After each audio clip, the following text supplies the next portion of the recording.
Hello everybody, Navy Vet 76 in the gun room. And I wonder if you ever wondered how they come up with the overall length for your load when you're loading a bullet. And one method I used when I started loading were the reloading manuals. Now this is the Hornady handbook, the 10th edition. And the bullet I chose to use is the Hornady SST. And if you look in this book for the 165 grain Hornady SST, it is, I just had it in front of me here. There it is. They call for the overall length to be 2 inches, 910 thousandths. Now, if I go to the Lee manual, the 2nd edition, they're not as specific. You can go, they don't even have 165 grain. They got 155, and then they have 167 and 168, and then powder recommendations. And their minimum overall length is 2 inches, 972 thousandths. And if you go up to the 168 grain jacketed, they got 3 inches, 60 thousandths. And that definitely will not chamber in my K31.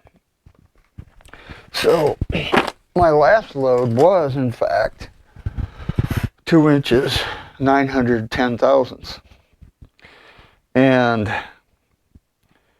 so I bought, and it shot okay last time out. You can check that in my videos. But I wanted a little more accurate way of getting my overall length, because what you really want is you want that bullet to be just off of the lands inside there. So your bullet will actually be in the bore, but it will not be touching the lands. And how I determined that is I bought a Hornady, it's called an OLA gauge, or overall length gauge, and there's two kinds. There's a straight one like this, and then there's one that's bent at 90 degrees. And if you know anything about firearms, one size doesn't fit all. Sometimes you have to go through the port in the side to get at it, because this length may be too long or what have you. But for the K31, this one works pretty well. So what you do is you pull the magazine, or the bolt, pull the magazine, all right, everything's out, and then you get this. It's a lock and load 7.5 by 5.5 Swiss modified case. And I like to try and keep them in the packages. And all it is really is a regular case that the back end has been drilled and tapped, and the neck has been opened up. So it screws onto here. Okay. Then this piece slides. So you just want to put a little snug on there. And then you're going to get the bullet out that you're using. In this case, it's my Hornady SSTs.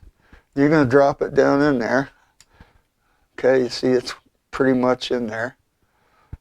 And then you're going to shove it up in here, right into the chamber till it's good and tight. Now I got to lay this down. I hope you can see this. So I'm holding onto the back side, and I'm pushing that bullet in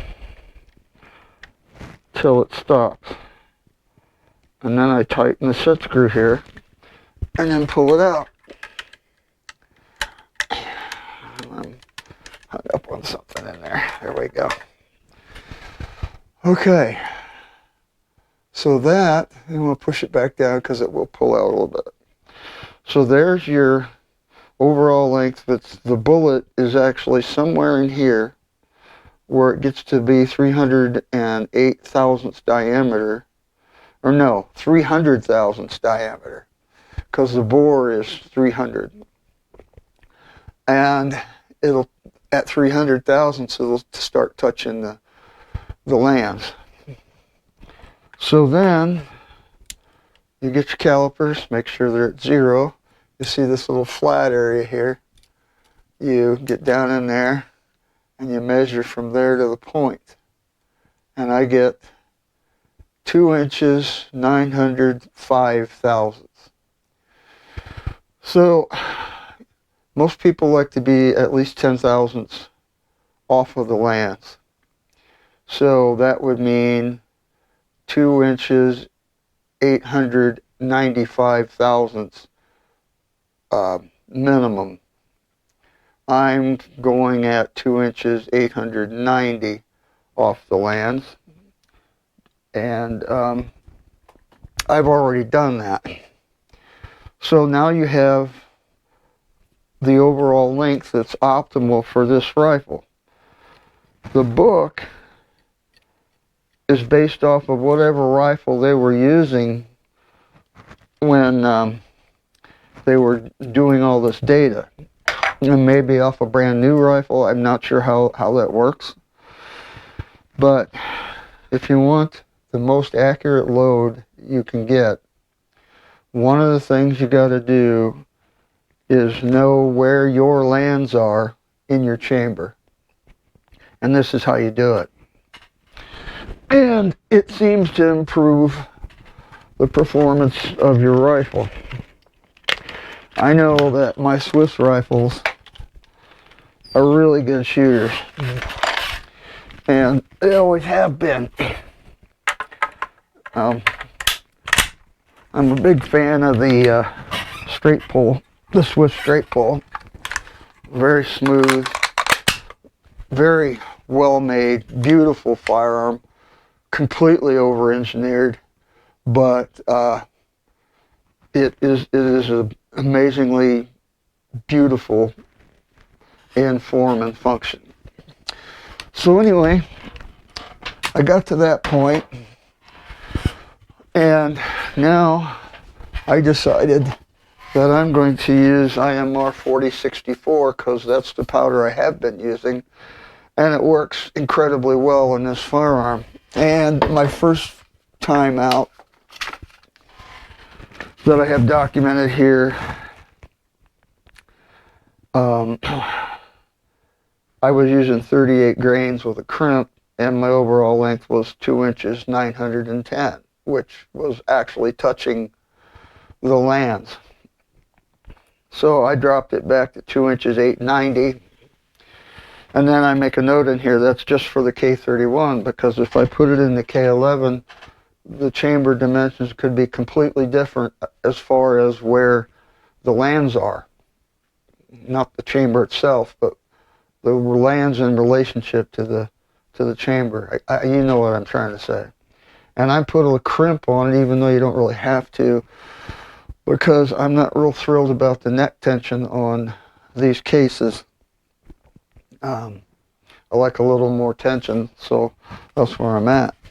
So what I do now, see, I've got a couple dies in here. One is for my Cadet, which shoots 7.5 by 5.35, and also my Schmidt Rubin, which shoots the same bullet, shoots the GP90 bullet, not the GP11. So I have already had a load measured out here, and what I like to do if I've got two different loads in here is I'll mark the primer. This one has a little red dot on it because this is a half a grain more powder than some previous loads that I have in here. Now the previous loads shot very well, but I wasn't getting the speed I was looking for, so I bumped these up a half a grain. And so now I'm loading for the half a grain increase, with the new overall length, because the first ones were just a tad long, and these will have about 10 to 15 thousandths jump. So you can see there's really not much difference. That's the first loading I did at 38 grains. This is the second loading at 38.5. This gun really likes this SST. It's a boat tail poly-tip bullet, and it really likes the SST. If anybody wants to give that a try, I highly suggest it. You can get factory seconds. This is how I found it out. Midway has a bunch of these factory seconds, SSTs, 165 grain. And that's how I found out it really likes them. So, well, I'm again sitting here Thanksgiving Day on the mend from COVID, feeling a little better every day. I thought I'd show you a little bit of how the overall length gauge works and how I use it in my Swiss K31. You'll have a great Thanksgiving, and hopefully I'll see you out at the range soon, probably after deer season.